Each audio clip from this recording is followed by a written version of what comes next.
Hola amigos y amigas de Argolla TV, soy Laura Arroyo desde España. ¿Sabían que el 80% de músicos independientes en Perú no sobrevivirá económicamente a la crisis del COVID-19? ¿O que el 65% no lograron cubrir su canasta básica familiar el primer mes de cuarentena? ¿O que el 55,5% de artistas y gestores culturales en Perú no cuentan con ningún tipo de seguro de salud? ¿O que el 93% de este contingente necesita un bono, manifiesta que necesita un bono universal del Estado para sobrevivir a esta crisis?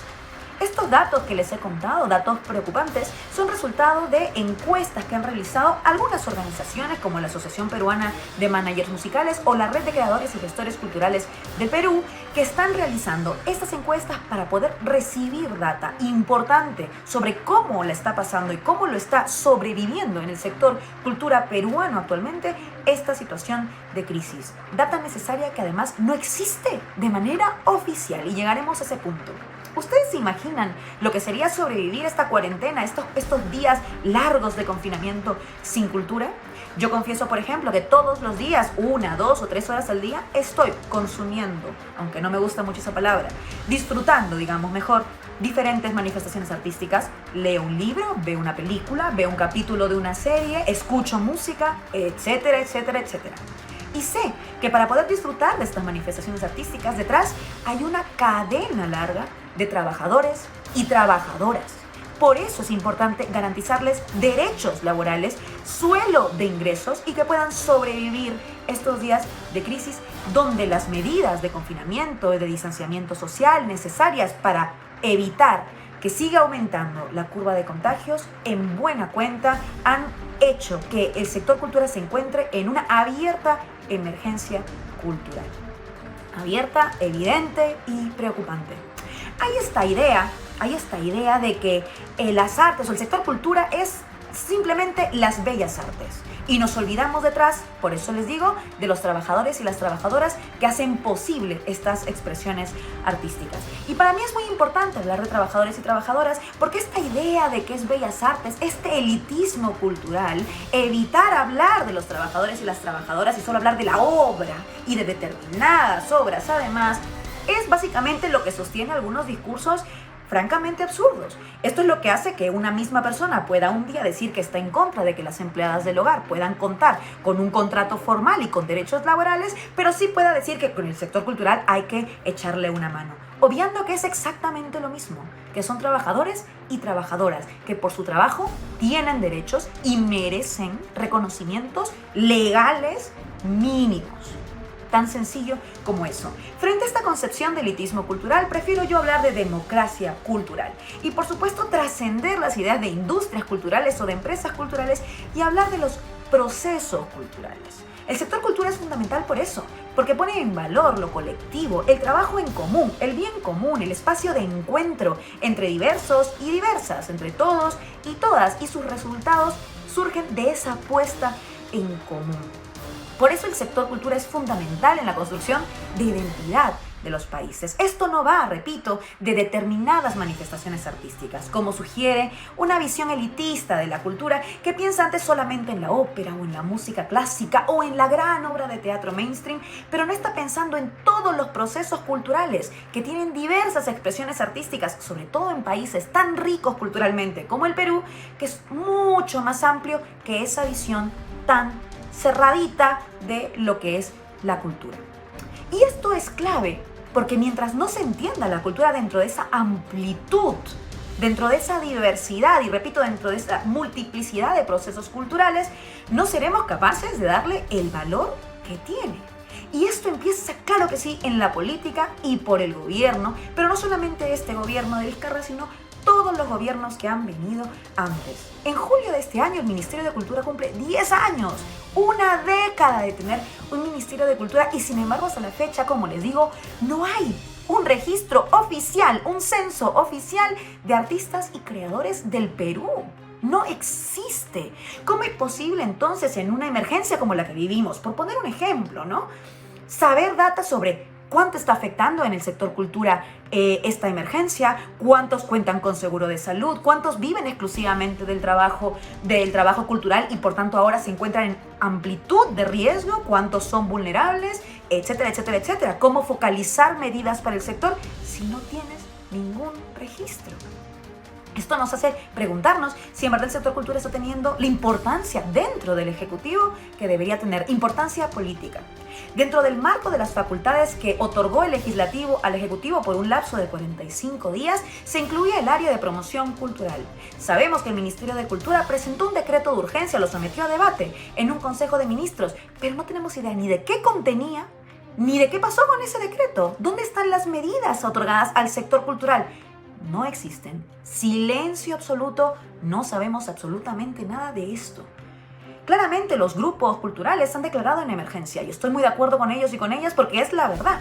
Hay una emergencia cultural, esto es evidente. Y lo que están solicitando es mínimo y es lo que debería hacerse desde ya. Una mesa de trabajo además intersectorial, donde se encuentren ellos y ellas representados y que también incluya personajes del sector cultura, del ministerio, de las instituciones. Es lo mínimo que deberíamos hacer. Nuevamente, desde el sector cultura nos están enseñando la forma de hacer política.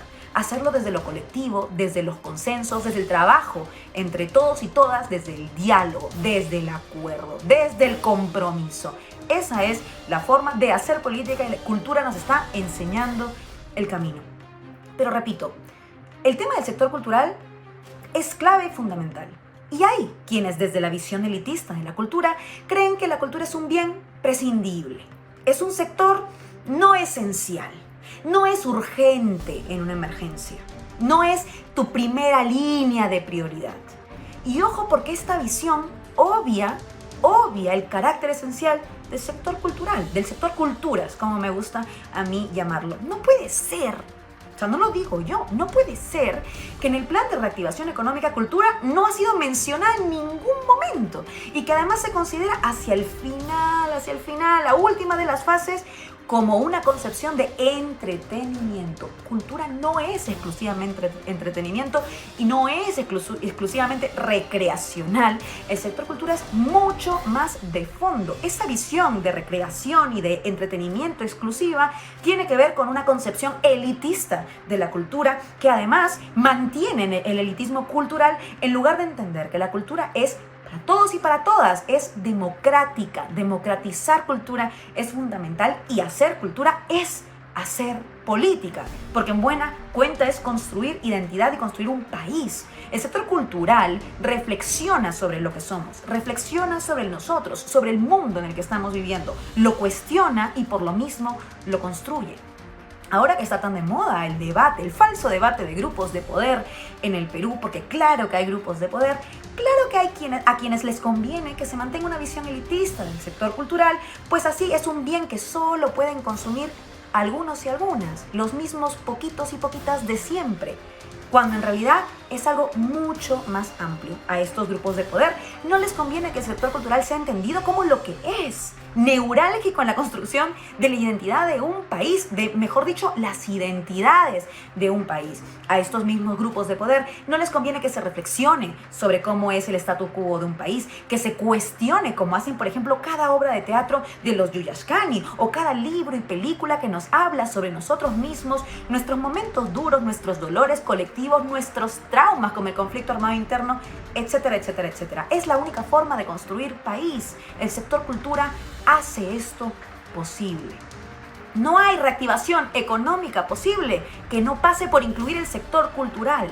Y qué mejor momento que a puertas del bicentenario de nuestra república y sobre todo de caminar hacia lo que se considera una nueva normalidad que poner al sector de cultura en el papel que realmente merece, en el papel que además siempre ha desempeñado, que es el encuentro de todos y de todas para la construcción de una identidad nacional. Y quiero terminar con una anécdota que me puso los pelitos de gallina esta semana en la Comisión de Cultura realizada de manera virtual en el Congreso de la República. ¿Saben por qué el sector cultural es importante? Por esta descripción que les voy a contar. En el Congreso de la República, en la Comisión de Cultura, diversos grupos, la Asociación Peruana de Managers, también la red de gestores culturales, gestores y creadores culturales, varios grupos se dieron unión para contar no solamente datos, cifras y tal, sino también comentar propuestas para el sector cultural, propuestas que deberían ser recogidas por el ministerio y por el gobierno. Y hubo un momento en el que uno de los invitados a manifestar y a proponer acciones concretas sobre el sector cultural lo hizo íntegramente en quechua. En ese momento, una congresista que no importa de qué corriente política o ideológica sea, que no había hablado en toda la comisión y que no volvería a hablar en toda la comisión, se permitió participar también en quechua, en su lengua originaria, una lengua oficial de nuestro país, en el espacio más representativo, o que debiera ser el más representativo, de los peruanos y las peruanas. Y habló en quechua directamente con esta persona y entraron en un diálogo seguramente enriquecedor y constructivo al respecto del sector de cultura. Qué diferente, ¿no? A como en esa ocasión, hace varios años ya, una Marta Hildebrand se oponía a la ley de lenguas originarias, señalando que las que hablaban quechua, como María Sumire o Hilaria Supa, debían callarse su lengua porque estaban en un espacio donde había que hablar castellano. Además, la lengua culta, como la llamaba Marta Hildebrand. Qué diferente, ¿no? Por eso es importante el sector cultura, porque el sector cultura hace política. El sector cultura es política y es la única manera que tenemos de construir un país juntos y juntas, reflexionando sobre lo que somos y sobre todo sobre lo que queremos ser.